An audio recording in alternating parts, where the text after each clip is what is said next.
নাজনীন ইসলাম আয়ান। আমি সারাদিনে পড়াশোনা করি, আমি খাওয়া দাওয়া করি আর ঘুমাই।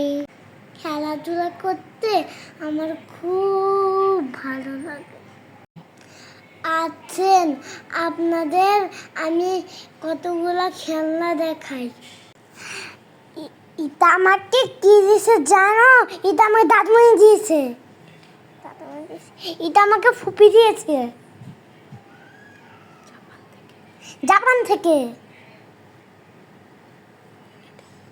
এটা আমাকেও জাপান থেকে দিয়েছে ফুপি।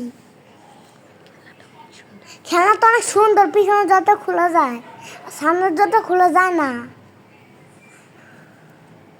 আর এটা আমাকে আম্মু কিনে দিয়েছে। এটা অনেক সুন্দর বোট, লাল কালারের। এটা ফুপি দিয়েছে বিদেশ থেকে, জাপান থেকে। আপনারা সবাই ভালো থাকবেন আর আমার জন্য বেশি বেশি করে দোয়া করবেন। আল্লাহ হাফেজ।